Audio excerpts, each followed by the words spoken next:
देखिए, आप कोई स्टेटमेंट देते हैं और उस स्टेटमेंट में जो बात कही गई है दूसरे व्यक्ति को उससे सहमत करवाने के लिए भी आप एक छोटा सा क्वेश्चन डालते हैं। वो बेसिकली क्वेश्चन टैग होता है, एक पूंछ सी लगी होती है। जैसे हिंदी में भी आप आमतौर पे जब बात करते हैं, जैसे कहेंगे भाई आपने कहना हो किसी दो आदमी हो आप और तीसरे आदमी आपके साथ बैठा है, आपने उससे पुष्टि करवानी है अपनी बात की, और आप कहें जैसे कल तो मैं सारी रात पढ़ा हूँ भाई, पढ़ा हूँ ना भाई, ऐसा कह के आप साथ वाले से उसकी पुष्टि करवाते हैं और आपको उम्मीद होती है कि ये हाँ में जवाब देगा। तो इस तरह का जब अंग्रेजी में आपको बोलना हो तो क्या ध्यान रखना होता है, और उसका जो स्वरूप होता है वो कुछ इस तरह का होता है। एक स्टेटमेंट होगी, जैसे मैंने यही बोला था जो कि मैं कल सारी रात पढ़ा, आई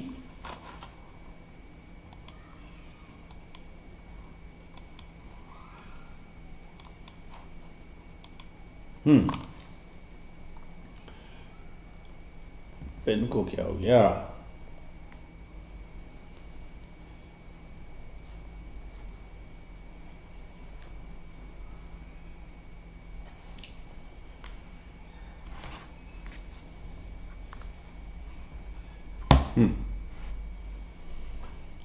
आई, पेन गड़बड़ कर, कुछ ना कुछ गड़बड़ हो ही जाता है।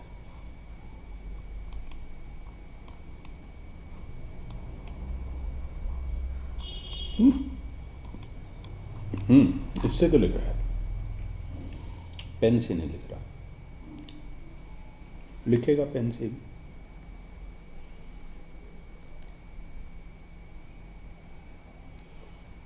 अच्छा, आप इस पे वो भी कर सकते हैं, अगर कहीं पर डाउट रह जाता है और चैट में लिखने की बजाय आप फ़ोन भी कर सकते हैं। फ़ोन नंबर मैं आपको बता देता हूँ जब तक पेन चालू हो। ये लैंडलाइन का नंबर है, पहले आप डायल करेंगे 129, ये फरीदाबाद का कोड है। फिर जो नंबर है लैंडलाइन का वो है 429 और 1674। इस नंबर पे आप डायल करेंगे तो अपना डाउट जो भी है आप मुझे बता सकते हैं। अब देखिए, मैं ये कह रहा था कि हमने एक स्टेटमेंट दी कि मैं कल सारी रात पढ़ा, लास्ट नाइट आई स्टडीड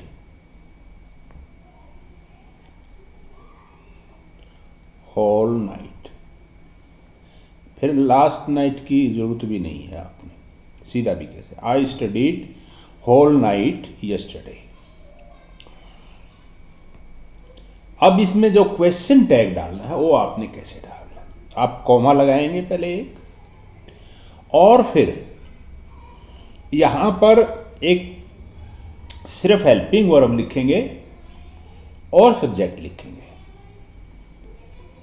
और जो वर्ब डालेंगे अगर वो नेगेटिव है तो आपने उसको कॉन्ट्रैक्ट करके लिखना है।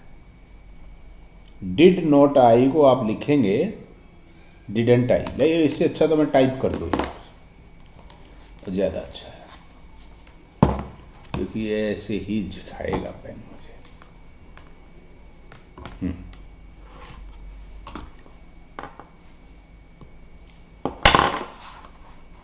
यहाँ पर आप फिर लिखेंगे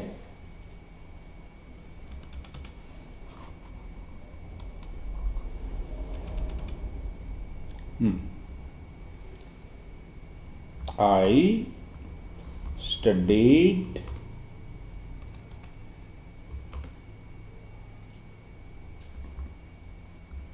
the whole night yesterday।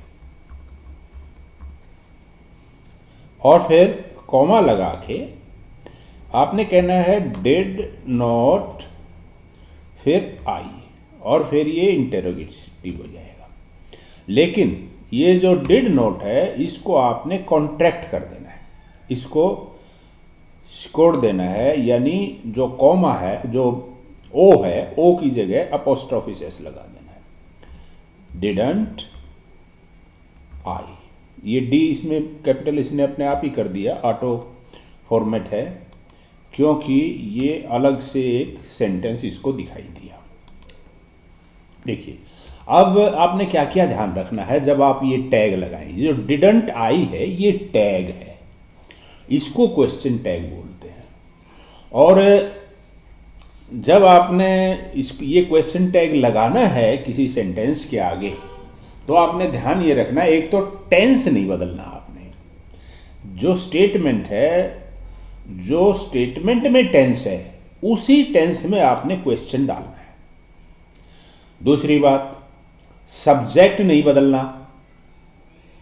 लेकिन अगर आपकी स्टेटमेंट अफर्मेटिव है, यानी उसमें नोट नहीं है, तो आपने उसको नेगेटिव बनाना है, नोट का बनाना है। और अगर वो नेगेटिव है, फिर आपने क्वेश्चन टैग अफर्मेटिव में बनाना है। जैसे इसी सेंटेंस में इसने कहा I studied the whole night yesterday, और फिर टैग बना डिडंट आई।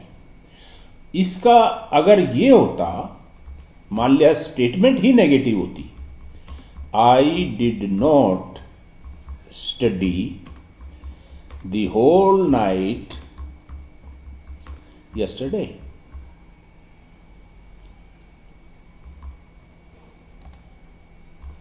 मान लिया ये स्टेटमेंट होती है। अब आपने क्वेश्चन टैग लगाना है।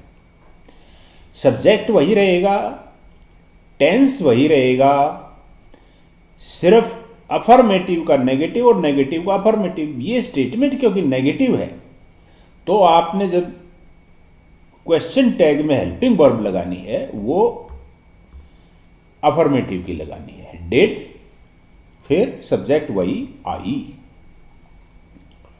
Did I. क्योंकि ये क्वेश्चन है, इसलिए सब्जेक्ट बाद में लग रहा है, और फिर साइन ऑफ इंटरोगेशन। ये आपने ध्यान रखना है। अब देखिए ये ऊपर जो दिया हुआ है, ही इज ए लायर, पहले इसी को करते हैं, ही इज ए लायर। ये सेंटेंस अफर्मेटिव है, तो आपने नेगेटिव में बनाना है, और टेंस वही रहेगा। इसका मतलब इज आप लगाएंगे, नेगेटिव बनाना है तो नोट लगाना है, नोट लगाओगे फिर उसको कॉन्ट्रैक्ट करोगे, तो ये ऐसे बन जाएगा इजंट। इजंट, फिर सब्जेक्ट वही रखना है, इजंट ही। वेरी ऑफन ये होता है, बहुत अच्छे पढ़े लिखे भी ये गलती करते हैं। वो क्या करते हैं, isn't it, isn't it, isn't it, ऐसे जो फ्रीक्वेंटली बोलते हैं, आपको लगेगा कि ये तो बड़ी अच्छी इंग्लिश बोल रहा है, लेकिन टेंस का ध्यान नहीं करते, और उनको एक ही सूझता है इजंट इट, इजंट इट, ऐसे। तो ये आपने ये ध्यान रखना है कि टेंस वही रखना है, सब्जेक्ट को बदल देना है। सब्जेक्ट को नहीं बदलना, बल्कि अफर्मेटिव को नेगेटिव और नेगेटिव को अफर्मेटिव बना देना है स्टेटमेंट। अगर स्टेटमेंट अफर्मेटिव है तो क्वेश्चन टैग नेगेटिव होगा, स्टेटमेंट नेगेटिव है तो क्वेश्चन टैग अफर्मेटिव होगा। अब ये ऊपर वाला देखिए, everybody finds it difficult to answer such questions in public, isn't it. इसको आपने ठीक करना है। ठीक कैसे होगा ये देखिए, टेंस कौन सा है, ये प्रेजेंट सिंपल। वर्ब आपकी ये है, ये फाइंड, यहां पर वर्ब है आपकी, और जब ये वर्ब है तो ये प्रेजेंट सिंपल की है, तो आपका टेंस भी यहां पर प्रेजेंट सिंपल होना चाहिए। तो एवरीबॉडी सब्जेक्ट है, और उसके लिए क्या बनेगा, डजंट, DOESNT, डजंट। फिर एवरीबॉडी के लिए जो प्रॉपर सब्जेक्ट बनेगा, यहां पर प्रोनाउन के फॉर्म में लगाना है सब्जेक्ट को, नाउन के फॉर्म में सब्जेक्ट नहीं लगेगा, डजंट ही। ये इसका प्रॉपर क्वेश्चन टैग हुआ। अब आगे देखिए, आगे जो दे रखे हैं थोड़ा अभ्यास के लिए और देख लेते हैं। I never misbehaved with him, tense past simple, negative है। नेगेटिव इसलिए कि नोट नहीं लगा है, सिर्फ उससे नहीं देखना आपने, नेवर लगा हुआ है तो नेवर ऐसा वर्ड है जिसकी नेगेटिव कॉनोटेशन है, यानी ये नेगेटिव में है, तो आपने जो क्वेश्चन टैग बनाना है वो अफर्मेटिव में बनाना है। अफर्मेटिव में जो क्वेश्चन टैग होता है, इंटरोगेटिव सेंटेंस होता है पास्ट सिंपल का, वो डिड से शुरू होता है, डिड। फिर अब नोट तो लगाना नहीं है क्योंकि क्वेश्चन जो स्टेटमेंट है वो नेगेटिव है, तो डिड लगा के फिर आई लगा दो आप सीधा, डिड आई, और अब क्वेश्चन मार्क। अगला, the world is full of beauty when the heart is full of love. इसमें वर्ब ढूंढिए पहले कौन सी है, वर्ब ये यहां पर है, पूरे सेंटेंस की वर्ब तो यहां पर है, प्रिंसिपल क्लॉज की, वैसे तो यहां भी है लेकिन वो तो डिपेंडेंट क्लॉज है, तो आपने ये है statement, the world is full of beauty when the heart is full of love. ये प्रेजेंट का टेंस है, बी इसमें वर्ब है, अब द वर्ल्ड इसमें सब्जेक्ट है, और ये अफर्मेटिव स्टेटमेंट है, तो आपने इज लगाना है उसी वर्ब को, फिर नोट की बजाय एनटी ऐसे अपोस्ट्रोफिस करता है, इजंट इट। इट क्यों आया, क्योंकि द वर्ल्ड है, द वर्ल्ड के लिए जो प्रॉपर प्रोनाउन है वो इट है, इजंट इट, यहां पर ठीक है इट। अब देखिए, अब ये लेटस पे जब आ जाए, आपकी स्टेटमेंट लेटस पे हो, तो आपने जो हेल्पिंग वर्ब लगानी है क्वेश्चन टैग में वो सेल लगानी है।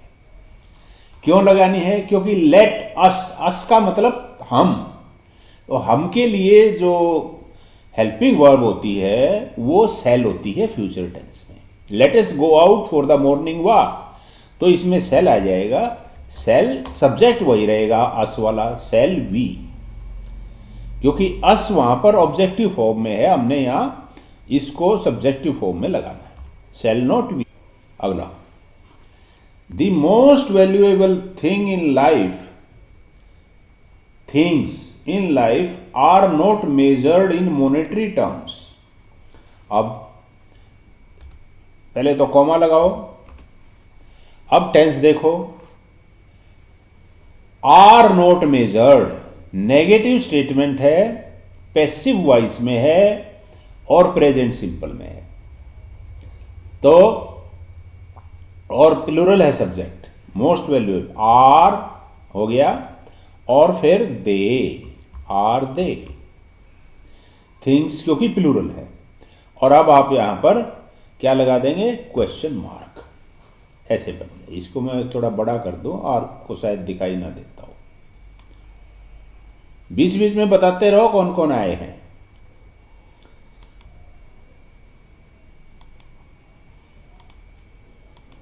अब देखो next, fear is the main source of superstition. देखिए, आप कोशिश कीजिए। अब पहली बात तो यहां पर आप कॉमा लगाइए, कॉमा लगा के इज इसमें वर्ब है तो इज ही रहेगी, अफर्मेटिव स्टेटमेंट है तो ये नेगेटिव हो जाएगी, फिर इजेंट कॉन्ट्रैक्ट होके इजेंट हो जाएगी, और फियर के लिए अब क्या आएगा यहां पर, प्रोनाउन इट, इजेंट इट, ऐसे बन जाएगा। आगे देखिए फिर, the fact that an opinion has been widely held is no evidence whatsoever that it is not utterly absurd। इसमें देखिए, अब यहां पर जो कॉमा है पहले तो वो लगाइए, ये क्या हो गया,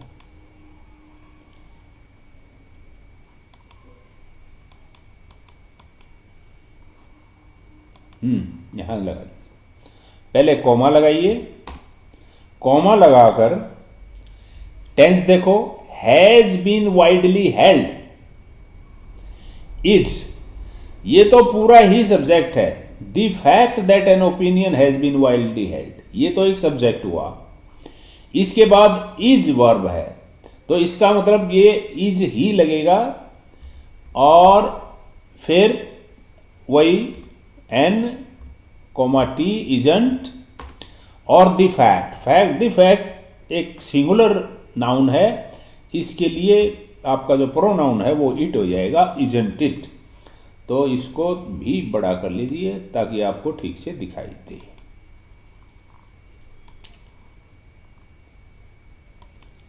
ये देखिए, ये बन गया। अब जो अगला कारण है गलतियों का, जो टॉपिक है, वो है सीक्वेंस ऑफ टेंसेस से। सीक्वेंस ऑफ टेंसेस का जो बेसिक फंडा है वो ये है कि अगर आप जो सेंटेंस बना रहे हैं वो दो क्लॉज का है, और दो क्लॉज में एक होता है प्रिंसिपल क्लॉज, दूसरा होता है सबऑर्डिनेट क्लॉज। अगर प्रिंसिपल क्लॉज पास्ट टेंस में है तो डिपेंडेंट क्लॉज प्रेजेंट या फ्यूचर में नहीं हो सकता। वो प्रेजेंट में हो सकता है सिर्फ उस स्थिति में जबकि वो किसी यूनिवर्सल फैक्ट को बता रहा हो, सिर्फ उस स्थिति में। जैसे द ओल्ड मैन सेड, उसने क्या कहा वो देखिए, सेड दैट, उसने कहा ये था कि I am not feeling well today, ये उसने कहा। अब ये जो इसमें प्रिंसिपल क्लॉज है वो ये है, द ओल्ड मैन सेड, ये प्रिंसिपल क्लॉज है।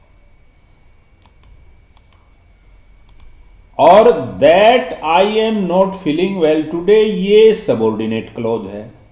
जब प्रिंसिपल क्लॉज पास्ट टेंस में है तो ये प्रेजेंट में नहीं हो सकता, इसको पास्ट में ही करना पड़ेगा, कोर्स शिफ्ट करना पड़ेगा पीछे। जैसे डायरेक्ट स्पीच से इनडायरेक्ट स्पीच बनाते हुए टेंस का नियम है ना, बेसिकली एग्जैक्टली वही नियम यहां पर है। और वो नियम क्या है उसको मैं एक बार फिर दोहरा देता हूं। ये मैं लिख रहा हूं प्रिंसिपल क्लॉज, और इसके बाद डिपेंडेंट क्लॉज का टेंस।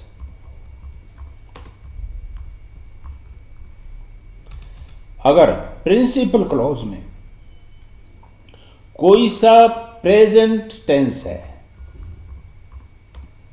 कोई सा भी प्रेजेंट है, तो डिपेंडेंट क्लॉज नहीं। अगर प्रिंसिपल क्लॉज में प्रेजेंट टेंस है तो डिपेंडेंट क्लॉज किसी भी टेंस में हो सकता है, वो चेंज नहीं होता। जिस भी टेंस में बोला गया है डिपेंडेंट क्लॉज उसी टेंस में रहेगा। और यही सिचुएशन फ्यूचर टेंस में भी है।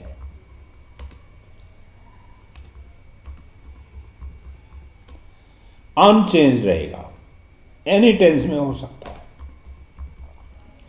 लेकिन अगर प्रिंसिपल क्लॉज पास्ट टेंस में है तो जो डिपेंडेंट क्लॉज है उसमें टेंस का परिवर्तन होगा।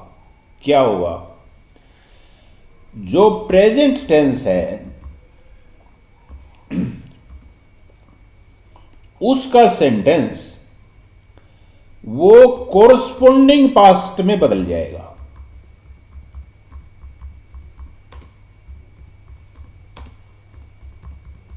कोरस्पोंडिंग पास्ट में बदल जाएगा। यानी अगर प्रेजेंट का सिंपल है तो वो पास्ट का सिंपल बन जाएगा। प्रेजेंट का कंटिन्यूस है तो पास्ट का कंटिन्यूस बन जाएगा।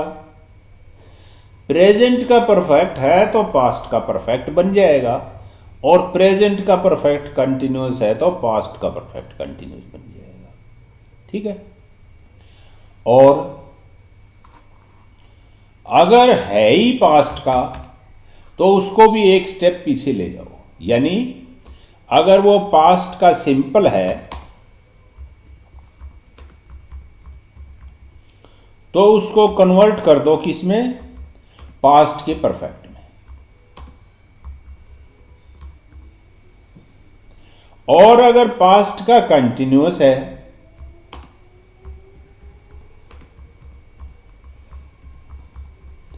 तो उसको कन्वर्ट कर दो किसमें, पास्ट के परफेक्ट कंटिन्यूस में।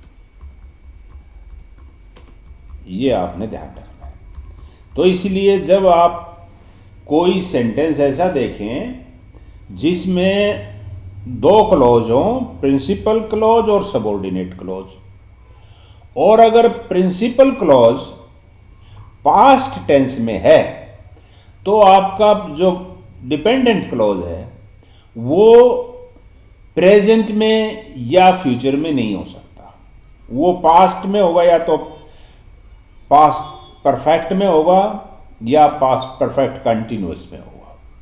हाँ, एक अवस्था जिसमें वो जो डिपेंडेंट क्लॉज में स्टेटमेंट है वो अगर यूनिवर्सल ट्रूथ है, जैसे तब आप उसका चेंज नहीं होगा, वो प्रेजेंट में हो सकता है। जैसे हमने कहा था, the old man said that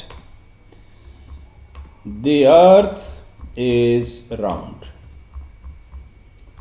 अब ये the earth is round, ये तो राउंड ही रहेगी। ये आज चाहे उसने पहले कहा हो, चाहे आज कहा हो, चाहे वो आगे कहेगा, ये राउंड में ही रहेगी, इसका टेंस नहीं बदलना है। तो इसको हम ऐसे का ऐसे कहेंगे तो ये स्टेटमेंट ठीक है, इसमें कोई त्रुटि नहीं है। अब इस पे कुछ एक्सरसाइज करते हैं, आइए देखिए। Complete the following sentences by filling in the blanks with the correct form of verb in brackets, observing the rules of sequence of tenses. देखिए, she said that, she be verb है, इसकी कौन सी form यहां पर लगाएं कि ये सेंटेंस करेक्ट हो जाए। देखिए, आप प्रिंसिपल क्लॉज में कौन सी वर्ब है, प्रिंसिपल क्लॉज पास्ट टेंस में है, तो बी की प्रेजेंट की फॉर्म तो रूल आउट हो गई है, तो पास्ट की फॉर्म लगेगी, वाज लगेगी सी के लिए, was, she was tired.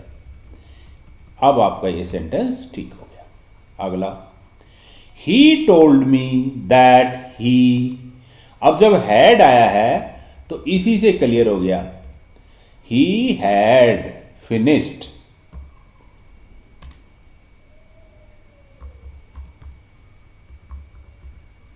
he had finished his homework।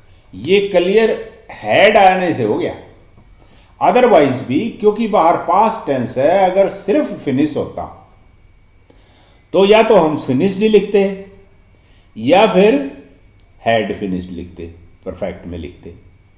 I knew that he, यहां पर देखिए अब क्या लगेगा, बी की फॉर्म लगानी है, और प्रिंसिपल क्लॉज में जो दे रखा है वो पास्ट सिंपल का है, न्यू है, तो पास्ट का ही टेंस कम से कम लगेगा और वाज आएगा, that he was late. They thought that the movie, अब बी की फॉर्म लगानी है, प्रिंसिपल क्लॉज में कौन सी फॉर्म है, पास्ट का टेंस है, तो यहां पर वाज आएगा, वाज। सी सेड, ये भी पास्ट है, सो लेकिन अब ये विल कॉल है। विल का क्या करेंगे हम, विल का जो सेकंड फॉर्म समझ लीजिए वुड होती है, उसको सेकंड फॉर्म मान के चलिए। हालांकि जब ऑक्सिलरी की बात आती है तो वो सेकंड फॉर्म नहीं होती, वुड का अपना मीनिंग भी होता है, लेकिन यहां आप उसको यही मानिए कि वो वुड विल का वुड में कन्वर्सन हो जाएगा। She would call me later. I realised that I, अब देखिए ये पास्ट है रियलाइज्ड, तो यहां पर लीव दिया हुआ है तो उसका या तो पास्ट परफेक्ट होगा या पास्ट परफेक्ट कंटिन्यूअस होगा। तो आई हैड लेफ्ट, तब ये सेंटेंस ठीक बनेगा। The teacher said that water at 100, ये जो वाटर की उबलने की पोजीशन है ये एक यूनिवर्सल स्टेटमेंट है, ये एक साइंटिफिक फैक्ट है, ये बदलता नहीं है। इसीलिए बॉयल्स ये सिंपल प्रेजेंट में हो सकता है। The teacher said that water boils at 100 degree Celsius. He promise that, ये फिर वो आ गया विल वाला, तो आपने क्या करना है, विल को वुड में बदल देना है। He would help me। आगे I thought, ये भी पास्ट का है, बदलेगा, बिल्कुल बदलेगा। I thought that, इसका बी का क्या बन जाएगा पास्ट में, was। She said that, ये भी पास्ट में बन जाएगा, और ये बिफोर की बात कर रहा है तो ये she had seen the film before. अब जो तीसरी टाइप की गलती है जिसको हम अब डिस्कस करेंगे वो कंडीशनल से रिलेटेड है। कंडीशनल वो सेंटेंस होते हैं जिनमें दो क्लॉज होते हैं और उसमें जो एक क्लॉज है जिसको मेन क्लॉज कहते हैं और दूसरे क्लॉज को हम डिपेंडेंट क्लॉज कहते हैं। तो जो मेन क्लॉज है वो उसकी स्ट्रक्चर और जो डिपेंडेंट क्लॉज है उसकी स्ट्रक्चर एक दूसरे को बांध के रखती हैं, वो बंधे हुए हैं एक दूसरे से। कैसे, देखिए इस तरह के वाक्य कंडीशनल सेंटेंस होते हैं। यदि तुम मेहनत करोगे तो पास हो जाओगे,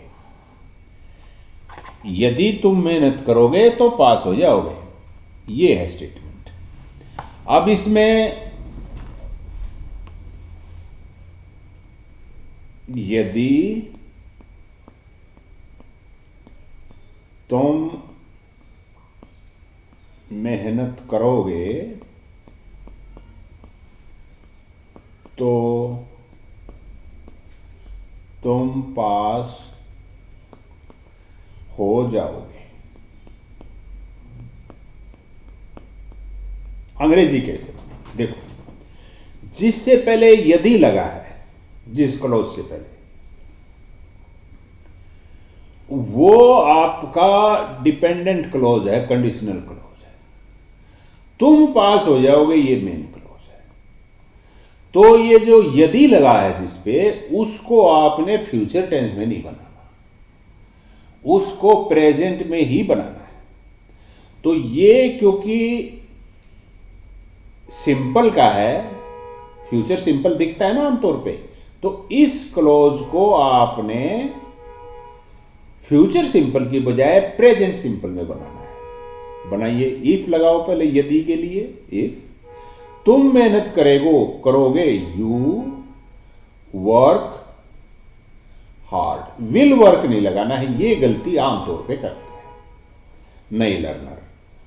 इफ यू वर्क हार्ड, फिर कॉमा लगा दो और इस तो के लिए कुछ भी नहीं लगाना, बाकी आगे चलो।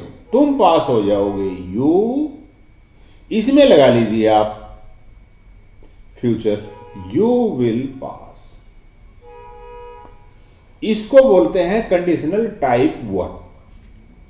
जो दूसरा है कंडीशनल टाइप 3 देखते हैं पहले, उसके बाद हम करेंगे कंडीशनल 2 को।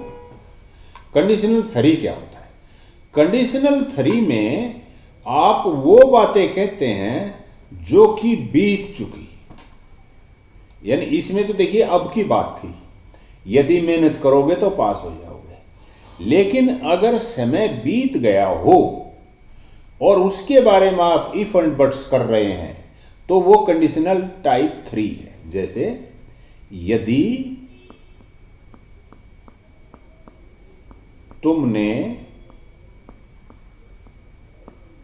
मेहनत की होती तो पास हो जाते। बात तो वही है, लेकिन ये पिछला रोना रोल है। इसमें भी देखिए कैसे स्ट्रक्चर बनती है, स्ट्रक्चर को ध्यान से देख लिए। यदि वाला जो क्लॉज है उसमें कैसी स्ट्रक्चर बनेगी और दूसरे में कैसी बनेगी। जो यदि वाला क्लॉज है वो पास्ट परफेक्ट में बनेगा।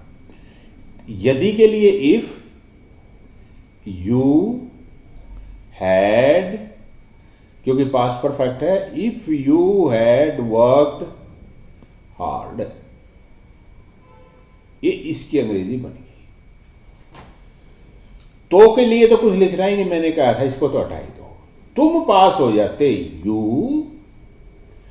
अब इसके लिए वुड हैव ये वर्ड लगेगा, यू वुड हैव, और पास, पास की थर्ड फॉर्म फिर यू वुड हैव पास्ड।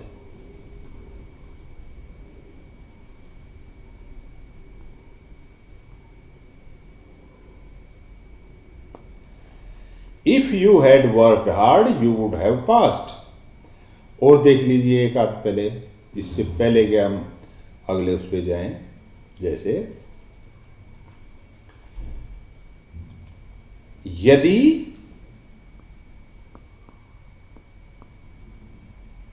तुम भाग जाते, यदि तुम भागते तो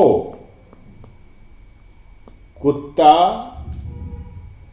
तुम्हारे पीछे भागता।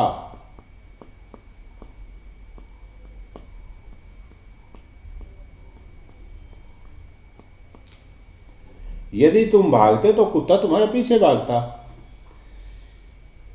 पहले की बात है, इसलिए पहले इसका पास्ट परफेक्ट में इफ यू हैड रन, यदि तुम भागते, तो खत्म हो जाएगा कुत्ता तुम्हारे पीछे भागता, कॉमा लगा के the dog would have run, third form तुम्हारे पीछे आफ्टर यू, ये बन जाता। ये हुआ टाइप 2। टाइप 3 थोड़ा कंसेप्ट समझने में टेढ़ा है, वैसे ठीक है। कंसेप्ट क्या होता है इसका, देखो किस स्थिति में आप इसको यूज करते हो। टाइप 2 में जो सिचुएशन होती है वो बिल्कुल अनरियल होती है, पूरी की पूरी काल्पनिक होती है। जैसे कोई मैं आमतौर पे यही उदाहरण देता हूं कि आप बाजार में गए हैं, आपका कोई पुराना मित्र मिल जाता है, आपको कहता है यार मुझे दे देना 5,000 रुपये दे देना, मुझे एकदम जरूरत पड़ गई है, मार्केट में आया था। आपके पास है नहीं 5,000 उस समय, सिचुएशन होती है नहीं है उस समय। तो ऐसी स्थिति में वो एक अनरियल फैक्ट को कह रहे हो आपके मेरे पास हो तो मैं दे दूं, है नहीं, वो कॉन्ट्रारी टू फैक्ट्स है ये बात। जब आप ये कहें कि मेरे पास होते तो मैं दे देता, ये पास्ट की बात नहीं कर रहे आप। जैसा उसमें कह रहे थे यदि तुम मेहनत करते तो पास हो जाते, वो पास्ट की बात थी, ये प्रेजेंट की बात है। यदि अब मेरे पास पैसे होते तो मैं तुम्हें दे देता, यानी जो फैक्ट है उसके अगेंस्ट जाके आप कल्पना कर रहे हैं। तो इसको आप कैसे लिखेंगे? जो पहले यदि मेरे पास पैसे होते तो मैं तुम्हें दे देता, ये पूरी कल्पना है और प्रेजेंट की कल्पना है। इस क्लॉज को कैसे बनाएंगे और फिर इसको कैसे बनाएंगे, दोनों का कॉम्बिनेशन आप देख लीजिए। इसको आप पास्ट सिंपल में बनाएंगे। इफ आई हैड, ये हैव की दूसरी फॉर्म है हैड। यहां पर जो ऊपर हमने किया था वहां हैड एक हेल्पिंग वर्ब थी जो कि परफेक्ट टेंस में लगती है, यहां ये हैव की दूसरी फॉर्म है। इफ आई हैड मनी, या अगर उसने कहा है 5,000 रुपये तो इफ आई हैड ₹5,000, यहां आपने पैसे लिखा है इफ आई हैड मनी, तुम्हें दे देता कॉमा आई, यहां पर वुड लगाना है, गिव टू यू। जो टाइप 1 था उसमें आपने देखा था यहां प्रेजेंट सिंपल यूज किया था आपने, पहली फॉर्म लगाई थी, V1 लगाई थी उसमें, यहां पर आप V2 लगा रहे हैं। एक तो ये चेंज, और जो मेन क्लॉज है वहां आपने विल या सेल ये लगा के V1 लगाई थी, यहां आप वुड लगा के V1 लगा रहे हैं, यानी विल सेल की फॉर्म बदल दी, सेल हो या विल हो दोनों की जगह आपने वुड लगा दिया। यहां भी V1 का V2 कर दिया, यहां भी फॉर्म बदली, यहां भी फॉर्म बदली, इतना ही फर्क है। यानी कंडीशनल 1 में V1 लगाई, कंडीशनल 2 में V2 लगाई, और कंडीशनल 3 में आप V3 लगाई चुके हैं। तो ये बहुत आसान है याद रखना, मुश्किल नहीं है, सिर्फ ये समझ आ जाए कि किन परिस्थितियों में कौन सा कंडीशनल लगाना है। अब देखिए इसकी जो स्ट्रक्चर है, आपका जो सेंटेंस आएगा वो ये आएगा कि पहले इफ क्लॉज दिया, अच्छा इसको इफ क्लॉज को आप पीछे भी लिख सकते हो, मेन क्लॉज को पहले लिख लो, इफ क्लॉज को पीछे लिख दो, ऐसा भी कर सकते हो। लेकिन कहीं भी आए आपने वो ध्यान रखना है, जैसे टाइप 1 अगर है आपका, टाइप 1 में इफ वाला जो क्लॉज है उसमें V1 फॉर्म आती है, और जो दूसरा क्लॉज है उसमें विल सेल और फिर V1 आती है।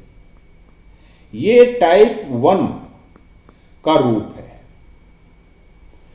टाइप 2 में अभी आपने देखा, ये इसका रूप देखना बहुत जरूरी है, क्योंकि जब क्वेश्चन आएगा तो आधा सेंटेंस दिया हुआ होगा और आपने बाकी आधे को पूरा करना होगा।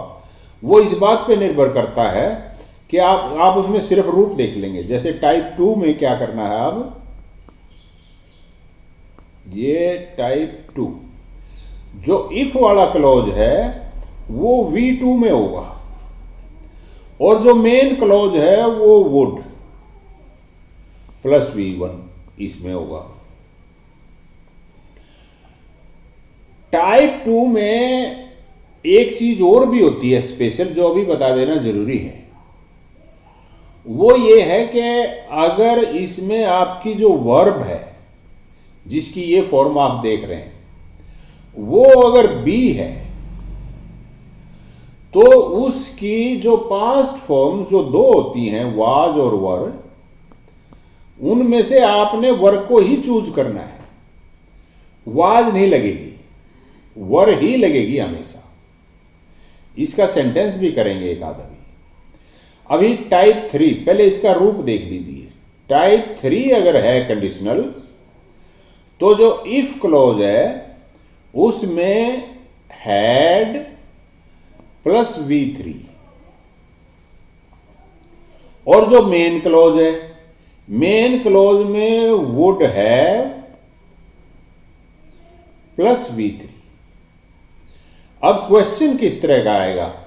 क्वेश्चन कुछ ऐसा आएगा कि इनमें से ये जो, जैसे मान लिया ये अगर दिया तो ये पार्ट दे देंगे या ये दे देंगे, दूसरे में आपने भरना है।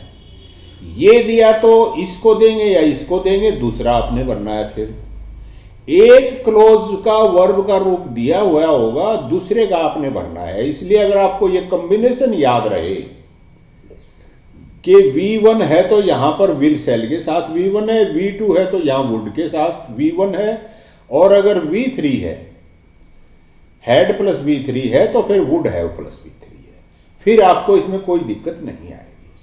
चलो देखते हैं अब क्वेश्चन किस तरह के होते हैं। इसमें गलतियां निकालनी है आपने। If you will come to Germany I shall be at the airport to receive you. अब देखिए इसमें गड़बड़ क्या है कि जो इफ क्लॉज है उसमें विल दिया हुआ है और फिर V1 दी हुई है, जो कि गलत है। आपने देखा वो जो तीनों रूप हैं उनमें से किसी में भी इफ क्लॉज में फ्यूचर टेंस नहीं है, इसलिए यहां विल नहीं आएगा। ये टाइप 1 है।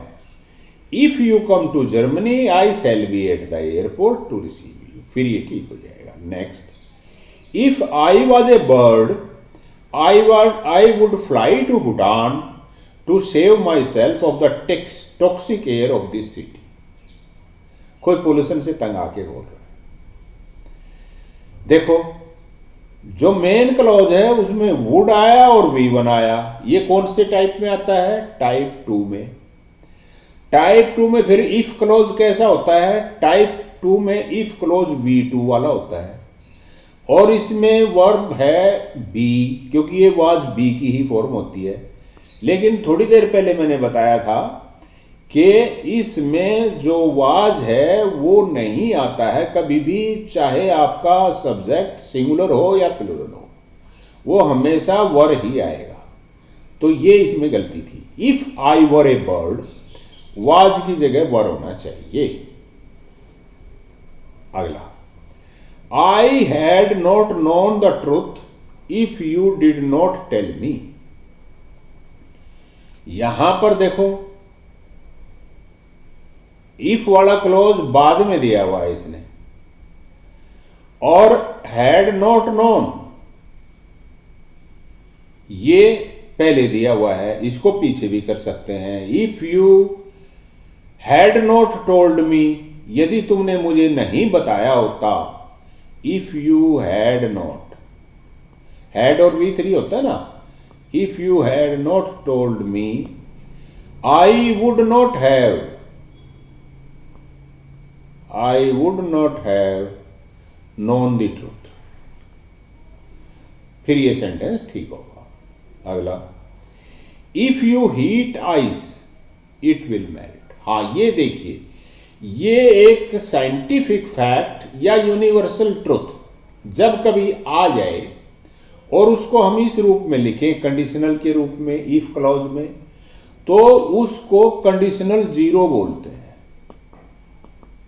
तो एक तरह से 4 तरह के कंडीशनल हुए, conditional type 0, conditional type 1, conditional type 3।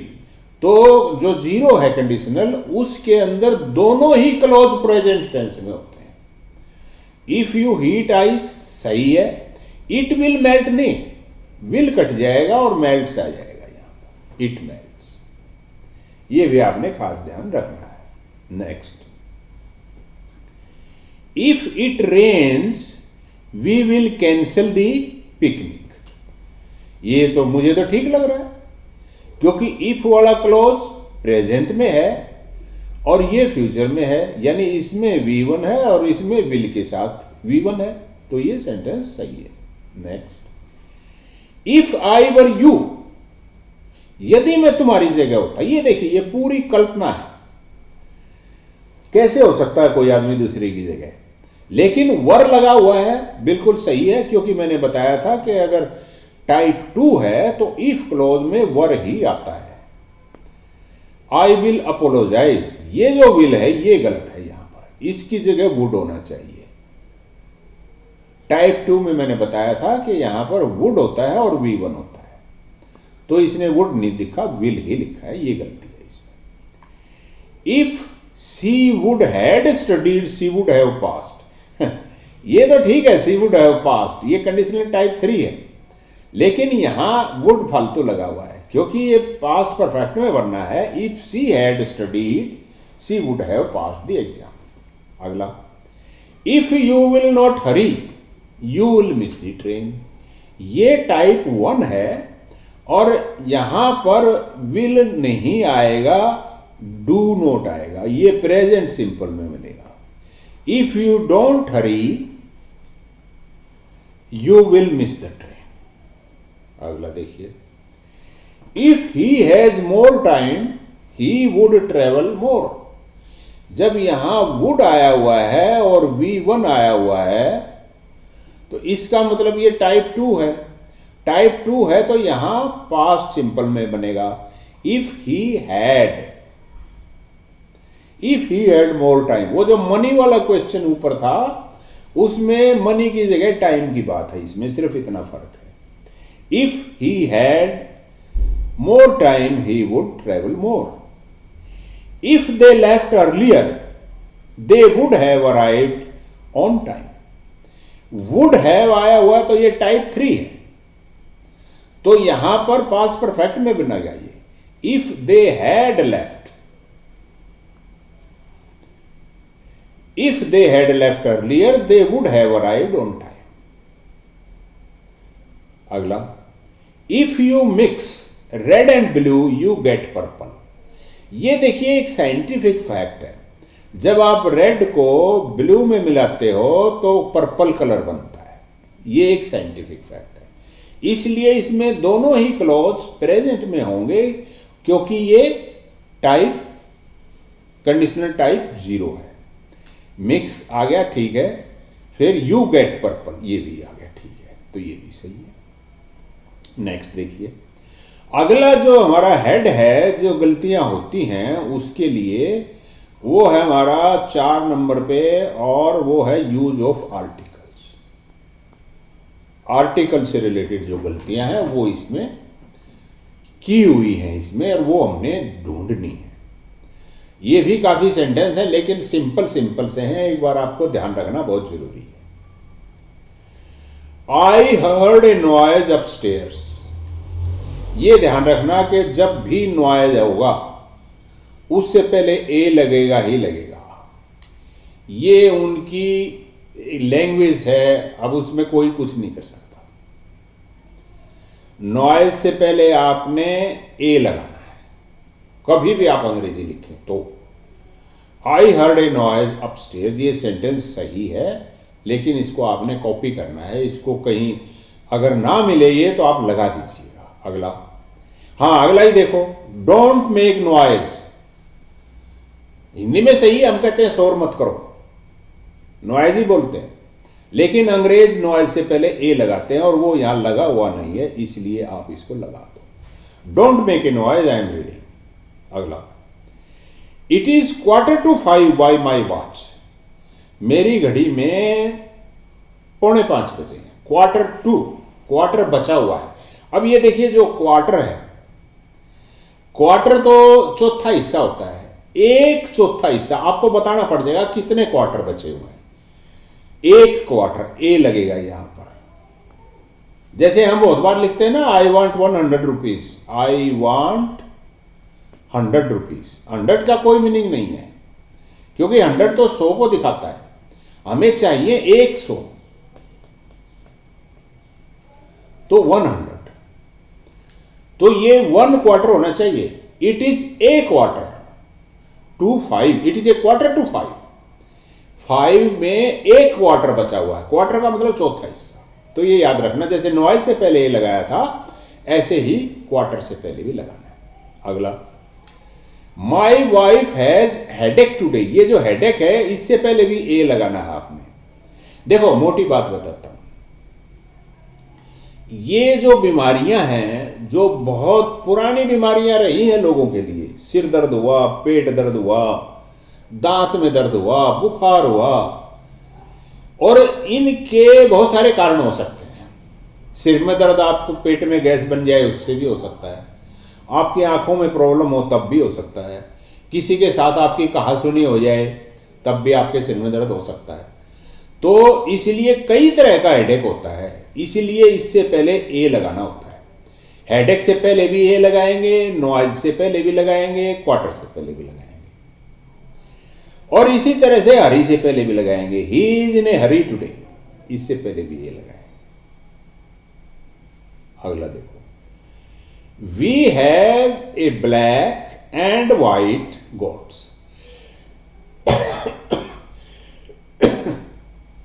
देखो, या तो उसके पास एक गाय है जो ब्लैक भी है और वाइट भी है, दोनों ही रंग हैं उसके, या तो ये है, या फिर एक गाय उसके पास ब्लैक है और दूसरी उसके पास वाइट है। और ये हमें कैसे पता चले? क्योंकि इसने यहां गोट्स लिखा हुआ है, इसका मतलब दो गायें हैं उसके पास, तो इसको लिखना चाहिए we have a black and a white goat. अगर आप नहीं लगाते हो तो इसका मतलब हो जाएगा कि एक ही गाय है, उसी में ब्लैक रंग है, उसी में वाइट रंग है, दो रंगी है वो, तो फिर गोट्स नहीं लिखना चाहिए। आगे देखिए, अर्थ रिवॉल्व्स राउंड सन। देखो, जो आर्टिकल्स का यूज है, डेफिनेट आर्टिकल जो द होता है, अगर वो वावल से शुरू हो रहा है, ये वर्ड अगर इसके बाद में वॉवल है, जैसे ये एलिफेंट, एलिफेंट ई से शुरू हो रहा है, वावल के साउंड है, तो आप इसको दी बोलेंगे। और ये किसी कॉन्सोनेंट की साउंड आ रही है इसके बाद वर्ड में, जैसे टेबल, ये कॉन्सोनेंट की साउंड है, फिर आप इसको दा बोलेंगे। अब इसका यूज जितने हैं उनमें से एक यूज ये है कि जो चीजें अपनी तरह की एक ही हैं दुनिया में, उनसे पहले ये द जरूर लगेगा। जैसे the sun, the earth, the moon, the Himalayas, तो ये अपनी तरह की जो एक ही चीज है उससे पहले द जरूर लगेगा। ये जो सन है और ये अर्थ है, इन दोनों से पहले, कोई से भी पहले नहीं लगा है, वो लगना चाहिए। द अर्थ होना चाहिए और सन से पहले भी द होना चाहिए। अगला, ही इज इंटेलिजेंट बॉय। ये गलती तो बहुत सारे लोग करते हैं। क्या गलती है ये थोड़ा ध्यान से देख लीजिए। देखो, पहली बात तो मोटा सबको पता है लेकिन ध्यान नहीं रहता, वो ये है कि जो नाउन है उसकी दो कैटेगरी हैं एक खास क्लासिफिकेशन के हिसाब से। कौन सी? काउंटेबल और नॉन काउंटेबल या अनकाउंटेबल। ये सबको पता है कौन सी चीज काउंटेबल है, कौन सी नॉन काउंटेबल है। भाई सेब है, संतरे हैं, पेन है, टेबल है, चेयर है, आदमी हैं, दोस्त हैं, ये सब काउंटेबल की में आते हैं। नॉन काउंटेबल या अनकाउंटेबल क्या होते हैं? पानी है, आटा है, चीनी है, ये सब चीजें नॉन काउंटेबल है क्योंकि ये गिनी नहीं जाती। अब आ जाइए काउंटेबल पे। काउंटेबल में भी दो तरह की चीजें हैं, कुछ तो जो एक ही हो, जो गिनी जाएगी वही तो सिंगुलर और प्लूरल होगी। प्लूरल होती है वो जो एक से ज्यादा हो। अब आपको क्या सोचना है कि जो नाउन है सेंटेंस में वो सिंगुलर तो नहीं है, यानी काउंटेबल चीजें होंगी तो उनमें सिंगुलर प्लूरल होंगे ना। पहले देख लो, काउंटेबल है तो सिंगुलर तो नहीं है, ये देख लो आप। अगर सिंगुलर है तो उससे पहले कोई ना कोई डेटरमिनर लगाना जरूरी है। डेटरमिनर क्या होते हैं? डेटरमिनर एक आर्टिकल भी हो सकता है, ए, एन और दी, ये भी डेटरमिनर है। और संख्या कोई हो, नंबर्स 1 2 3 ऐसे करके,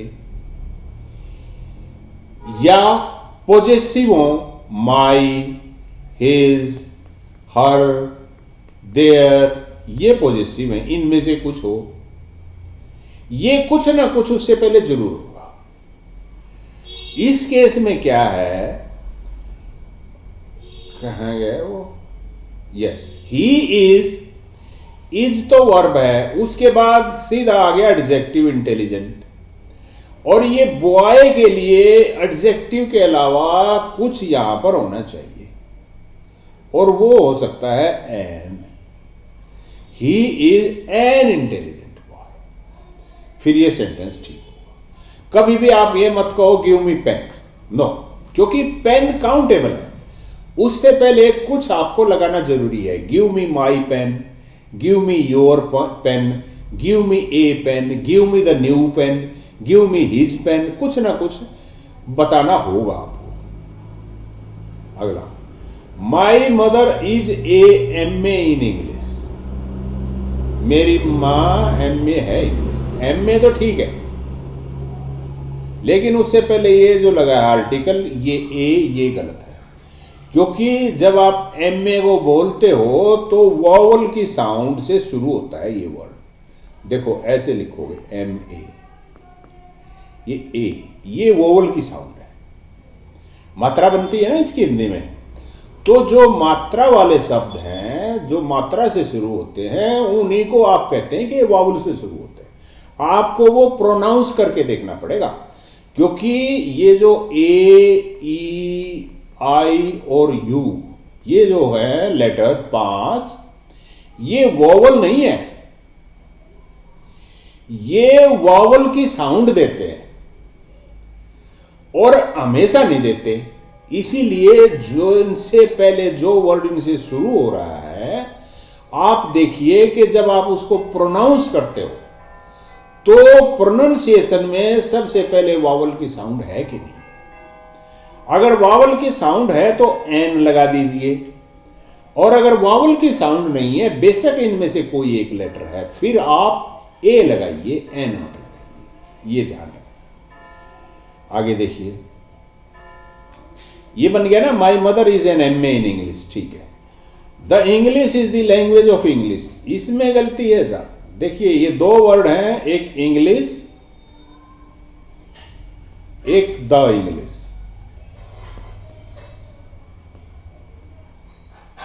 ये है भाषा, बिना दी के जो इंग्लिश है, इसका मतलब है अंग्रेजी भाषा, और द इंग्लिश का मतलब है अंग्रेज या अंग्रेजों की कोई चीज। The English style, the English alphabet, the English अंग्रेज, तो ये अंग्रेजी अंग्रेजों की भाषा है। तो यहां से ये दी हटना चाहिए और इससे पहले लगना चाहिए यहां पर, अंग्रेजी अंग्रेजों की भाषा है। English is the language of the English. Mister Chakravarti is our English teacher. ये आमतौर पे गलतियां होती हैं ऐसी, बहुत सीरियस मिस्टेक तो नहीं है, पर इंग्लिश टीचर का मतलब है अंग्रेज अध्यापक, और चक्रवर्ती है तो अंग्रेज तो है नहीं, अपना इंडियन है, इसलिए ये इंग्लिश टीचर कहना गलत है। इसको कहना चाहिए is our teacher of English, teacher of English. ये टीचर ऑफ इंग्लिश है, इंग्लिश टीचर नहीं है। अगला, शी इज एन यूरोपियन। देखिए इसमें भी वही है, जो ई से शुरू हो रहा है ये यूरोपियन वर्ड, लेकिन जब आप इसको बोलते हो तो सबसे पहले यू बोलते हो, यूरोपियन। ये यू तो कोई वोवल नहीं है। अगर आप इसको यूरोपियन बोलते, यूरोपियन, जैसे जर्मनी के लोग हैं, यूरो नहीं बोलते, वो यूरो बोलते हैं। अगर ऐसा बोलते होते यूरोपियन, फिर तो एन यूरोपियन हो जाता, क्योंकि यूरोपियन बोलते हैं तो एन लगाना इसके लिए गलत हो जाएगा, यहां ए होना चाहिए। अगला, Gita is a sacred book of Hindus. देखो ये जो द के कई यूज मैंने बताए थे ना थोड़ी देर पहले, कि जो चीजें अपनी तरह की एक ही हैं उनसे पहले लगता है ये, और जो रिलीजियस सेक्ट हैं उस सेक्ट के लिए भी, उस धर्म के लिए भी और उनकी धार्मिक किताबों के लिए भी दा लगाना होता है। जैसे the Gita is a sacred book of the Hindus, the Quran Sharif is a sacred book of the Muslims, the Guru Granth Sahib is a sacred book of the Sikhs. ये आपने ध्यान रखना है। अगला, he is best player of the team. ये जो best है, ये जो सुपरलेटिव डिग्री होती है, इससे पहले भी दा लगता है। दा के यूज में से ये कई आ चुके हैं आज। अगला, I play the cricket every Sunday. हां, ये जो गेम के नाम है, इनसे पहले दा नहीं लगता। कहां नहीं लगता वो भी सुन लीजिए। जो गेम्स के नाम है उनसे पहले दा नहीं लगाना। जो भोजन के नाम है, ब्रेकफास्ट, लंच, डिनर, उनसे पहले भी आपने द नहीं लगाना। तो यहां पर गेम का नाम है ये क्रिकेट, इससे पहले द नहीं लगेगा। अगला, my brother reads Hindustan times every day. ये जो न्यूज़पेपर के नाम होते हैं, इनसे पहले हमेशा ही दा लगेगा। प्राइवेट बैंक के से पहले भी, प्राइवेट बैंक का कोई नाम होगा उससे पहले भी दा लगेगा। और जो अखबार होते हैं, मैगजीन होती हैं, उनके नाम से पहले भी दा लगेगा। The Tribune, the Hindustan times, the Navbharat times, the Indian express, the Washington times, ऐसे। अब अगला जो पॉइंट है, जो गलतियां होती हैं, जैसे हमने किया था डी, अब अगला है वो डबल नेगेटिव हम करते हैं। ये पॉइंट नंबर ई है, ये 5वीं कैटेगरी। कभी कभी क्या होता है कि हम सेंटेंस में दो दो नेगेटिव एक साथ लगा देते हैं, जैसे इनमें लगा होगा, ध्यान रखिए। अनलेस, ये जो अनलेस है, ये नेगेटिव कॉनोटेशन का वर्ड है, इसके अंदर ही नोट शामिल है। फिर ये डज नोट, ये गलत है। अनलेस ही वर्क्स हार्ड, ये वर्क्स हो जाएगा यहां पर। Unless he works hard. और अगर आपने डज नॉट ही लगाना है तो फिर अनलेस मत लगाओ, इफ लगाओ आप। अनलेस का मतलब ही होता है इफ नॉट। कहीं अगर आपको अनलेस लगा दिखाई दे जाए तो उसका मतलब आप समझिए इफ नॉट। अगर इफ नॉट इसका मतलब है तो नोट तो इसमें आ ही गया, फिर डज नॉट क्यों लगा रहे हो? आगे तो ठीक है, दूसरा क्लॉज है उसमें लगेगा, लेकिन एक ही क्लॉज में आप डबल नेगेटिव लगा रहे हैं, वो गलती है। नाइदर, नाइदर भी ऐसा ही है। नाइदर में ही नोट समाहित है। नोट आइदर, कोई सा भी नहीं। Note either of these boys, फिर यहां डज नॉट की जरूरत नहीं है, प्लेज हो जाएगा। आई डोंट वॉन्ट नथिंग, ये भी वही गलती है।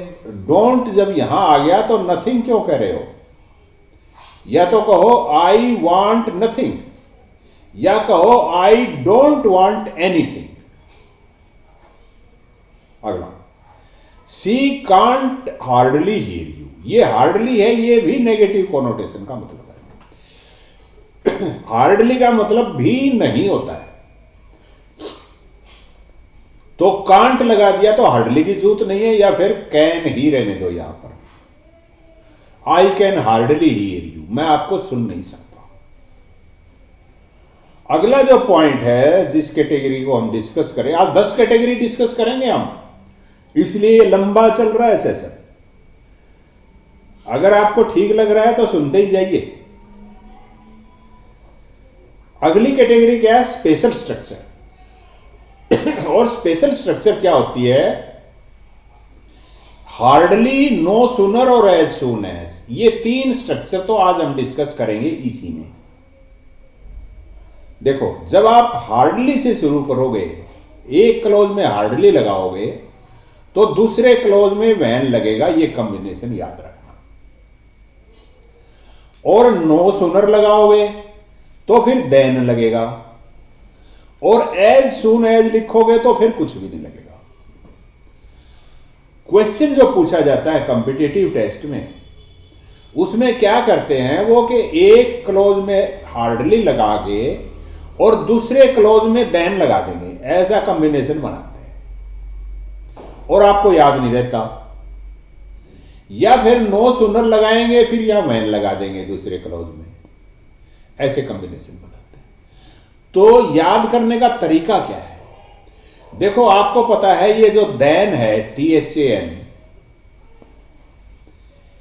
ये कंपेरेटिव डिग्री जब आती है एडजेक्टिव की, जब आप कंपैरिजन करते हैं, राम कुमार गिल 430, तो जो कंपेरेटिव डिग्री है उसके साथ देन आता है। और कंपेरेटिव डिग्री में आपको पता है कि लास्ट में ER होता है वेरी ऑफन। तो ये जो सूनर है ये सून की कंपेरेटिव डिग्री है। तो सूनर होने का मतलब है ये कंपेरेटिव वर्ड है, तो ये कंपेरेटिव है तो इसके साथ ही देन का कॉम्बिनेशन बनता है। तो अब देखिए, अब आगे हम देखेंगे कहां कहां क्या क्या गलती है। Hardly had he entered the room then the light went off, वो कमरे में घुसा ही था कि लाइट चली गई।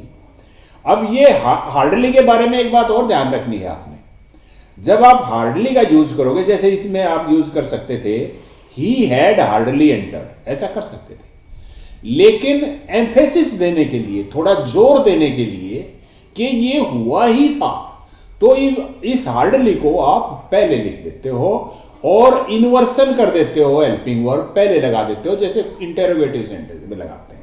इसीलिए ये ही हैड हार्डली एंटर्ड की बजाय हार्डली को पहले लिख दिया और जो हेल्पिंग वर्ब थी उसको भी सब्जेक्ट से पहले लिख दिया। तो एक तो ये चेंज होगा, इसमें हमेशा ही ऐसे मिलेगा ये hardly had he entered the room. अब हार्डली के साथ देन का कॉम्बिनेशन नहीं है, नो सूनर के साथ है। हार्डली के साथ तो वैन का कॉम्बिनेशन है, तो यहां वैन आना चाहिए। और हार्डली की जगह स्केर्सली भी आता है बहुत बार, ये भी होता है, ये भी ध्यान रखना, पजल नहीं होना है। Hardly had he entered the room then the light went off, then की जगह वैन। अगला, no sooner had he entered the room. अब इसी सेंटेंस को, इसी बात को वो नो सूनर से कहना चाहता है, तो हार्डली की जगह नो सूनर आ गया, हैड वैसे का वैसे है, एम्फेसिस देने के लिए सब्जेक्ट से पहले लगा दिया। लेकिन यहां जो देन लगाया है ये यहां पर सही है, क्योंकि ये नो सूनर से शुरू हुआ है तो देन यहां आएगा ही आएगा, तो ये सेंटेंस ठीक है। अगला, as soon as he entered the room then the light went off. As soon as से अगर शुरू होता है तो एक तो इन्वर्सन नहीं करना वर्ब का, हेल्पिंग वर्ब का और सब्जेक्ट का। दूसरा, जो देन है या वैन है वो कुछ भी नहीं लगाना, सीधा लिख दो। लगाना है तो कोमा भी नहीं लगाना, बल्कि सीधा शुरू कर दो। अब अगली जो हमारी स्पेशल स्ट्रक्चर है वो है थू और टू, ये, और सो दैट, और फिर वेरी। देखो किसी बात को कहने के कई तरीके होते हैं। एक तो जैसे कहे कि वो बहुत कमजोर है, तो हम कहेंगे ही इज वेरी वीक। और अब ये कहना हो कि वो इतना कमजोर है कि वो चल फिर नहीं सकता, उसके कहने के दो तरीके हैं। एक तो ये है कि ही इज सो वीक, फिर दैट लगाओ। वो सो का मतलब इतना, वह इतना कमजोर है, ही सो वीक। कितना? कि ही कैन नॉट वॉक। एक तो ये तरीका है इस बात को कहने का, he is so weak that he can not walk. दूसरा तरीका ये है कि ही इज टू वीक। अब टू लगाओ और जिस काम को वो नहीं कर सकता उसको लिखो, he is too weak to walk. इसी में अगर आपको कहना हो कि वो इतना गरीब है कि स्कूल की फीस भी नहीं दे सकता, तो आप कैसे कहोगे? He is so poor that he can not पे एज स्कूल फीस। ये हो गया। ये तो सिंपल से हैं दोनों। पहले में ही इज सो पुअर, ठीक है, दैट लगाओ और फिर जो काम नहीं कर सकता उसको लिख दो। लेकिन अगर आपने टू का यूज करना है तो कहो ही इज टू पुअर। अब टू लगाओ और जिस काम को नहीं कर सकता उसको लिख दो, टू पे हिज स्कूल फीस। बस। अब देखो आगे। अच्छा, गलतियां कहां होती हैं? गलतियां जैसे मैंने बताया था ना वो शुरू में, ऊपर ही इज वेरी वीक, ये इसमें वेरी की जगह टू लगा देते हैं, ऐसे ऐसे क्यों लिखते हैं, ही इज टू वीक। अगर आपने टू लगा दिया है तो आपको यह भी बताना पड़ेगा कि वो कितना कमजोर है, क्या नहीं कर सकता वो भी बताना पड़ेगा। यानी वीक के बाद टू भी लगाओ और फिर चल फिर नहीं सकता तो टू वॉक लिखो, दौड़ नहीं सकता तो टू रन लिखो। तो वो गलती होती है। अब देखो, he feels very weak to walk. देखो, वो बहुत वीक फील करता है चलने के लिए। तो ये जो टू वॉक है, इसकी जगह आप अगर ऐसे लिख दो, he feels too weak to walk. Too का टू का कॉम्बिनेशन है। This box is very heavy for you to lift. ये सही है। अब ये टू लिफ्ट आ गया यहां पर, ये बॉक्स इतना भारी है कि तुमसे उठेगा नहीं, ऐसे लगता है। तो टू हैवी लिख दो, वेरी क्यों लिख दो? या तो लिखो this box is very heavy, ये तो ठीक है। अब कंपैरिजन करना है, कितना हैवी के तुम उठा नहीं सकते। This box is too heavy for you to lift, या this box is so heavy for you that you can not lift it. अगली जो गलती है वो 8वां जो सेट है हमारा, वो है कंपैरेटिव और सुपरलेटिव डिग्री। जो एडजेक्टिव होते हैं उनमें एक क्वालिटी का एडजेक्टिव होता है जो क्वालिटी बताता है। उसमें उस क्वालिटी वाले एडजेक्टिव की 3 डिग्रियां होती हैं। पहली डिग्री को पॉजिटिव डिग्री बोलते हैं, दूसरी को कंपैरेटिव बोलते हैं और तीसरी को सुपरलेटिव बोलते हैं। ये तो बहुत लंबी होगी वीडियो आज। चलो आज ये लास्ट करके बाकी 2 नेक्स्ट उसमें करेंगे। देखो, जैसे टॉल, टॉल का मतलब लंबा, ये क्वालिटी का एडजेक्टिव है। अगर 2 का कंपैरिजन करना हो, 2 ग्रुप हो, चाहे वो एक आदमी के हों चाहे बहुतों के हों, ग्रुप हो 2, उनका कंपैरिजन करना हो तो फिर हम टॉलर लगाते हैं। और कोई अगर सबसे ही ज्यादा हो, ये बताना हो कि सब में ही ये है, तो उसमें हम थर्ड डिग्री लगाते हैं, यानी सुपरलेटिव लगाते हैं, वो टॉलेस्ट है। जब टॉलर लगाएंगे तो आप देन का यूज करेंगे, और जो थर्ड डिग्री है टॉलेस्ट सुपरलेटिव है, उससे पहले द लगाएंगे बस। अब देखिए कैसे, Gita is tall than Mohini. जिसमें कंपैरिजन किया जा रहा है गीता और मोहिनी का। अब क्योंकि कंपैरिजन किया जा रहा है, देन भी ठीक है, लेकिन ये जो डिग्री है ये कंपैरेटिव डिग्री होनी चाहिए, टॉलर होना चाहिए। Gita is taller than Mohini, but Meenakshi is taller than all the girls of her class. जो मीनाक्षी है वो अपनी क्लास की सभी लड़कियों से लंबी है। यहां पर जो वेरी ऑफन गलती होती है वो ये होता है कि all the girls of her class, वो अपनी क्लास की सभी लड़कियों से। अपनी क्लास की सभी लड़कियों में तो वो खुद भी शामिल है, तो खुद से लंबी थोड़ी है, इसलिए ऑल द अदर गर्ल्स होना चाहिए यहां पर। All the other girls of her class, अपनी क्लास की बाकी सभी लड़कियों से लंबी है, फिर ये सेंटेंस ठीक हो जाएगा। अगला, Meenakshi is not tallest of all the girls in her class. यहां पर ये जो टॉलेस्ट है इससे पहले दा लगना चाहिए, ये इसमें गलती है। अगला, हाँ इसमें एक बात और है, जब किसी चीज के दो क्वालिटी हो, दो गुण हो, और उनमें पैरेलल इंक्रीज या पैरेलल डिक्रीज हो, यानी एक का गुण बढ़े तो दूसरे का भी बढ़े, या एक का बढ़े तो दूसरे का भी घटे, और एक का घटे तो दूसरे का भी घटे, यानी एक का और दूसरे का या तो डायरेक्ट प्रोपोर्शन हो या इनवर्स प्रोपोर्शन हो, यानी दोनों एक दूसरे को प्रभावित करते हो, तो आप जो कंपेरेटिव डिग्री है उससे पहले भी दा लगाते हैं। जैसे हार्डर यू वर्क, तो मेहनत ज्यादा करोगे तो बेटर यू स्कोर, तो हार्डर से पहले भी दा लगाओ, the harder you work the better you score. जितना कुआं गहरा होगा पानी उतना ही मीठा होगा, तो इसको लगाएंगे हम द डीपर द वेल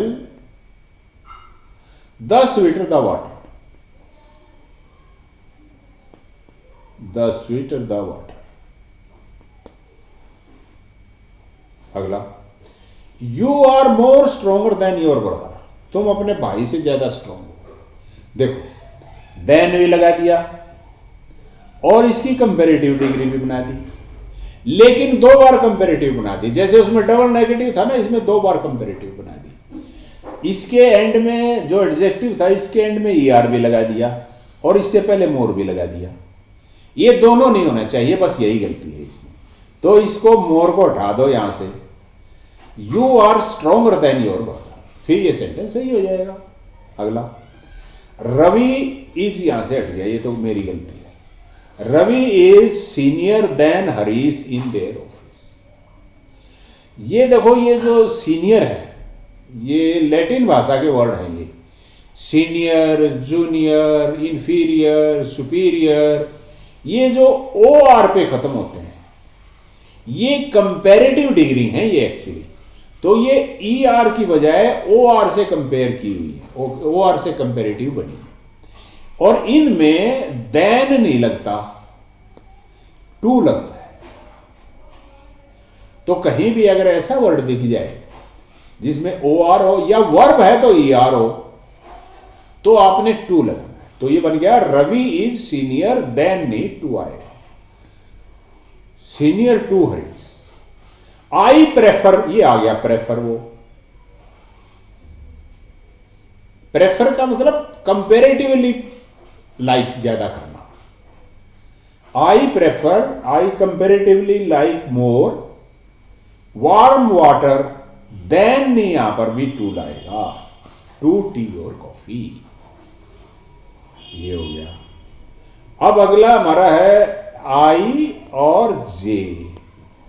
वैसे तो कर सकते हैं इसको, ठीक है कर ही लेते हैं अब, क्या 5-7 मिनट के लिए। ऑर्डर ऑफ एडजेक्टिव हमने डिस्कस किया हुआ है पहले, यानी जब आपके किसी एक चीज के एक से ज्यादा गुण हो उसमें, यानी कई एडजेक्टिव एक ही चीज के साथ लगाने हो, तो उसमें किस एडजेक्टिव को पहले लगाएं। जैसे चाइनीज, ब्यूटीफुल, ब्लैक और स्विमिंग। ये जो सूट है इसमें ये 4 गुण बताने हैं, ये 4 चीजें इसके बारे में बतानी है कि ये स्विमिंग सूट है, ये ब्लैक सूट है, ये ब्यूटीफुल सूट है और ये चाइनीज सूट है। इनका ऑर्डर कैसे हो, यानी इन चारों में से चाइनीज पहले आएगा, ब्यूटीफुल पहले आएगा, या ब्लैक पहले आएगा, स्विमिंग पहले आएगा।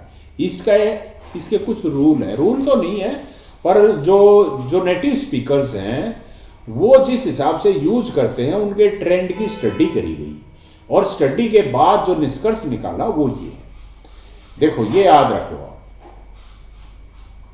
गो सो पहले तो ये, फिर कॉम,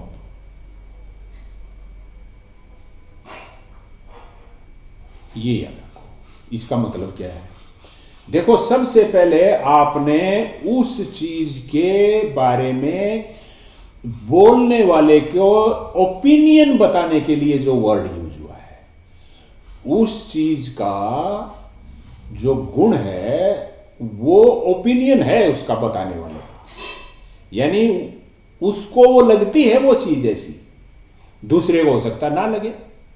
फॉर एग्जाम्पल इसमें देखो, अगर वो स्विमिंग सूट है तो वो दिख जाएगा, वो ओपिनियन की बात नहीं है।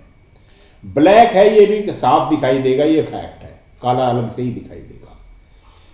ब्यूटीफुल है कि नहीं है कोई कह सकता है, दूसरे को ना लगे। एक आदमी के लिए ब्यूटीफुल हो सकता है, दूसरे के लिए हो सकता ना हो। और चाइनीज है कि नहीं ये भी स्टैंप मिलेगी उस पर, इस पर कोई डाउट नहीं है, ये फैक्ट है, ये वेरीफाई हो सकता है। तो जो सबसे पहले है ओपिनियन वाला आएगा, तो इसमें सबसे पहले लगाओ ब्यूटीफुल, क्योंकि ये बोलने वाले का ओपिनियन है उसके बारे में। अब दूसरे फिर इससे देखो, सी का मतलब है कलर, ओ का मतलब है उसका ओरिजिन, यानी वो कहां का बना हुआ है या कहां का रहने वाला है, और एम का मतलब है वो किस मटेरियल से बना है, और पी का मतलब है पर्पज, यानी किस पर्पज के लिए है वो। अब देखो इसमें कलर, कलर से रिलेटेड चाइनीज है, तो ब्यूटीफुल के बाद चाइनीज लगा दो, नहीं चाइनीज नहीं, कलर ब्लैक, ब्यूटीफुल ब्लैक। उसके बाद क्या है, ओरिजिन, ओरिजिन इसका चाइनीज है। फिर मटेरियल, मटेरियल के बारे में कुछ दिया ही नहीं हुआ, पर्पस दिया हुआ है स्विमिंग। क्या बन गया अब ये, he has a beautiful black Chinese swimming suit, ये ऑर्डर था एडजेक्टिव्स का। इसमें एसएससी का जो सीजीएल था उसमें एक क्वेश्चन मैंने देखा था 1-2 साल पहले। अगला है ओमिशन ऑफ रिफ्लेक्सिव प्रोनाउंस। कई बार जब हम काम करते हैं उसका प्रभाव हम पे खुद ही पड़ता है, ऐसी स्थिति में हमें रिफ्लेक्सिव प्रोनाउन लगाना चाहिए, यानी जो सब्जेक्ट है उसी के लिए जो रिफ्लेक्सिव है प्रोनाउन के लिए। जैसे आई है तो माई सेल्फ लगाओ, यू है तो योर सेल्फ लगाओ, एक है तो सेल्फ लगा दो, योर सेल्फ लगा दो, ही है तो हिम सेल्फ लगा दो, ऐसे ये रिफ्लेक्सिव होते हैं, वो लगाने चाहिए अगर उस एक्शन का जो सब्जेक्ट कर रहा है उसका असर उसी पे पड़ रहा है। तो जैसे yesterday we enjoyed a lot, ये एंजॉय किया हमने, एंजॉय किया तो हमें ही तो फायदा नुकसान हुआ, इसलिए एंजॉयड आवर सेल्व्स, ये यहां पर आना चाहिए, we enjoyed ourselves a lot. अगला, he prided on his performance in the examination, उसने गर्व किया, किस पे, अपने आप पे गर्व किया, he prided himself. They availed of the chance, they availed themselves, जो लाभ उठाया उनको ही तो फायदा हुआ। She absented herself. अब ये मेरे ख्याल से खत्म हो गया, यस खत्म हो गया। बताइएगा आपको कैसा लगा। मैंने तो एंजॉय किया भाई, आज जो क्लास थी बहुत अच्छी लगी मुझे, पता नहीं कोई था या नहीं था, पर मुझे अच्छा लग रहा था। तो ये ऐसे पढ़ाने में मजा लूँगा, लेकिन अगर ये शॉर्ट के चक्कर में पढ़ा ना मैं कभी एंजॉय नहीं कर पाऊँगा अपने काम को। इसलिए मेरी क्लास को जब आप अटेंड करो तो फुर्सत में होकर आया करो, अपना पेन पेंसिल लेके आया करो। टेलीफोन नंबर मैं यहाँ फिर लिख देता हूँ, अगर आपको कोई डाउट है तो इस फ़ोन पे बीच में आप एक कॉल मिस दे सकते हैं, फिर या फिर मैं पूछूं उस टाइम आप बता सकते हैं। लैंडलाइन का नंबर है 0129 आप डायल करेंगे, उसके बाद 429 डायल करेंगे और फिर 1674, ये नंबर आप डायल करेंगे तो मेरे पास कॉल आ जाएगी, मैं आपसे डाउट पूछ लूँगा और आप मुझे बता देना, बस उसको क्लियर करते चलेंगे। तो पढ़ाई सही मायने में पढ़ाई हो सकती है, अब मुझे लगा आज वाले उसके बाद लगा, क्योंकि जो 2 तारीख को सेशन रखा था उसमें मुझे पक्का भरोसा था कि सब कुछ ठीक चलेगा, लेकिन वो साउंड ही नहीं थी। पहले तो मेरी ही आवाज़ गूंजने लगी, फिर मुझे लगा कि मुझे शायद रुक जाना चाहिए, मैं रुक गया तो मेरी आवाज़ वो रिपीट करती ही रही। फिर मुझे लगा यार मैं बोलना ही शुरू कर दूँ शायद ठीक रहेगा, बोला तो उसमें तो कुछ और ही आवाज़ आ रही थी। एनीवे, थैंक यू, नमस्कार।